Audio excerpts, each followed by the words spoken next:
Selamat sejahtera kepada murid-murid. Hari ini kita akan teruskan bahagian 5.2 ungkapan algebra yang melibatkan operasi asas aritmetik. Standard pembelajaran hari ini ialah membuat generalisasi tentang pentarapan berulang ungkapan algebra. Bahagian ini adalah dalam buku teks anda, muka surat 114 dan 115.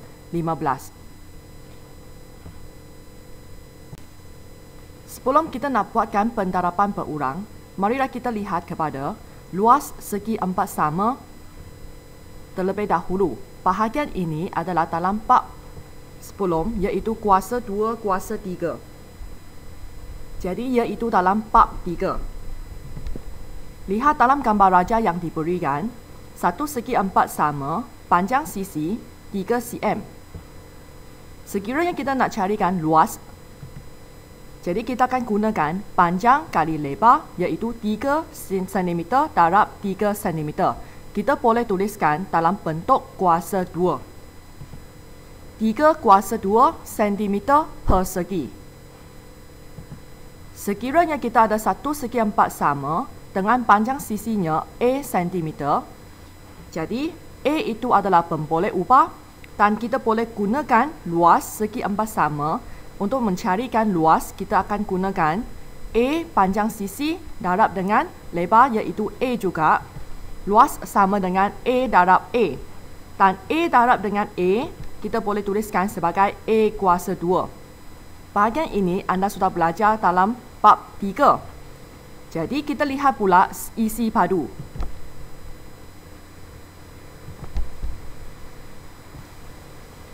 Isi padu untuk kubus. Kubus adalah mempunyai panjang sisi yang sama. Panjang, lebar dengan tinggi mempunyai ukuran yang sama. Contohnya di sini 5 cm.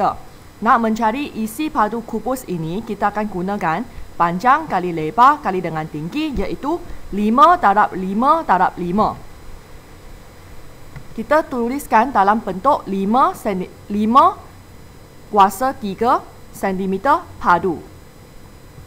Sekiranya kita ada panjang sisi ialah P cm, kita akan tuliskan dalam bentuk P darab P darab P. Jadi kita boleh tuliskan dalam P kuasa 3 dan P darab P sama dengan P kuasa 3. Pentarapan P dengan P itu adalah pentarapan berulang. Dia adalah ulang bendanya yang sama, nombornya yang sama. Jadi pentarapan berulang. Ini adalah berulang. A ulang 2 kali, jadi pentarapan berulang A sebanyak 2 kali. Jadi kita tuliskan A kuasa 2. Yang kuasa 2 itu adalah daripada berapa bilangan pentarapan berulang itu. Berapa kali.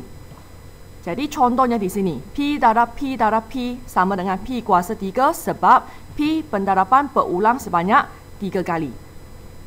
Jadi pentarapan berulang P sebanyak 3 kali, jadi kita boleh tuliskan P kuasa 3. Kita boleh permudahkan dalam bentuk macam itu. Apa pula jawapannya di sini? Kalau kita ada N darab N darab N darab N. Jadi berapa pentarapan berulang itu? Berapa kali? 4 kali, jadi jawapannya N kuasa 4. Okey, yang itu pula adalah Y. Pentarapan berulang Y pula. Berapa kali? Marilah kita bilang. Jadi, Y kuasa 6. Kita buatkan generalisasi bagi pentarapan berulang. Sekiranya tadi kita ada A darab A sama dengan A kuasa 2 sebab dia berulang sebanyak 2 kali. Kalau dia berulang sebanyak 3 kali, jadi A kuasa 3. Apa pula kalau kita ada banyak macam tu? Jadi, tot di tengah itu kita adalah tidak tahu berapa kali. Jadi kita boleh sebutkan dia adalah sebanyak N kali. N itu mewakili satu pemboleh ubah yang kita tak tahu bilangannya. Jadi kita tak tahu bilangannya, jadi kita boleh sebutkan N kali. Jadi kita boleh tuliskan dalam bentuk A kuasa N. N itu mewakili bilangan kali. Kita lihat pula kepada bentuk yang ini, iaitu dalam kurungan. Masih lagi ingat semalam pembelajarannya yang sebelum itu, kita sebutkan dalam kurungan itu ada pemboleh ubah dan diasingkan dengan operasi tanpa ataupun tolak. Itu adalah ungkapan algebra. Jadi di sini ungkapan algebra itu adalah A tambah dengan B. Dan dia pentarapan berulang A tambah dengan B. Jadi berulang berapa kali?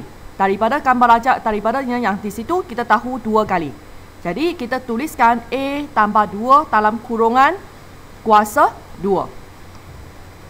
Yang ini 3 kali. Jadi A tambah B kuasa 3. Mesti dalam kurungan. Sebab itu mewakili ungkapan algebra.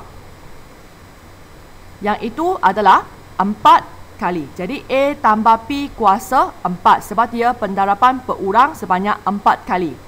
Kita buatkan generalisasi sekarang. Sama juga dengan yang tadi. Kita ada tot di tengah dan kita tak tahu bilangannya. Jadi kita tak tahu bilangannya, kita gunakan huruf N untuk mewakilinya. Jadi itu adalah bilangan pendarapan berulang ungkapan algebra A tambah B sebanyak N kali. Jadi N kali, jadi sekarang kita kurungan A tambah B kuasa N. Kita lihat kepada contoh 9, buku teks anda, muka surat 115. Permudahkan setiap yang berikut. Soalannya bahagian A, M darab M darab M darab M. Seperti dengannya yang tadi, ini adalah permudahkan. Maksudnya kita nak tuliskan satu nombor untuk sebagai kuasanya. Jadi berapa kali? 4, jadi sama dengan M kuasa 4. X tambah dengan 7 dalam kurungan darab kurungan satu lagi X tambah dengan 7. Sangat jelas ungkapan algebra di sini adalah X tambah dengan 7. Dan pendarapan berulang sebanyak 2 kali. Jadi jawapan kita X tambah 7 kuasa 2. Yang ini bahagian C pula. Dia adalah P tolak dengan 3Q. Jadi ini sebanyak pendarapan berulang sebanyak 3 kali. Jadi jawapannya P tolak 3Q kurungan kuasa 3. Saya tunjukkan satu contoh tambahan. Jadi kita ada AB darab AB darab AB. Walaupun di sini kita tak nampak ada tanpa ataupun ada kurungan, tapi sebab dia bendanya yang berulang AB. Jadi jawapannya ialah AB berulang sebanyak 3 kali. Jadi kurungan AB kuasa 3. Bahagian di sini mesti ingat gunakan kurungan. Sebab itu adalah kuasa 3 untuk AB. Kalau anda tak gunakan kuasa 3 dalam kurungan, jadi 3 itu adalah seolah-olah hanya untuk B. Jadi kita mesti dan wajib gunakan kurungan untuk AB. Kita lihat contoh 10 pula dalam buku teks anda, muka surat 115. Tulis setiap yang berikut dalam bentuk pendarapan berulang. Jadi kita terbalikkan tadi, soalannya yang tadi. Sekarang kita tuliskan dalam bentuk pendarapan berulang. X tambah dengan 4Y kurungan kuasa 2. Jadi sebab dia kuasa 2, maksudnya pendarapan berulang sebanyak 2 kali. Jadi kita buatkan dalam bentuk kurungan X tambah 4Y darab kurungan satu lagi X tambah dengan 4Y. 9P tolak Q kuasa 3. Sama, jadi ini kuasa 3, maksudnya pendarapan berulang sebanyak 3 kali. Jadi 9P tolak Q darab 9P tolak Q darab 9P tolak Q. Satu contoh tambahan di sini, kalau ada XY kurungan kuasa 4. Jadi kuasa 4 ini dalam kurungan kan. Jadi itu adalah membawa maksud bendanya yang dalam kurungan di perulangan untuk pendarapan sebanyak 4 kali. Jadi sama dengan XY darab XY darab XY darab XY. Baliklah kepadanya standard pembelajaran. Hari ini kita sudah belajar bagaimana membuat generalisasi tentang pendarapan berulang ungkapan algebra. Itu sahaja untuk hari ini. Sekian, terima kasih.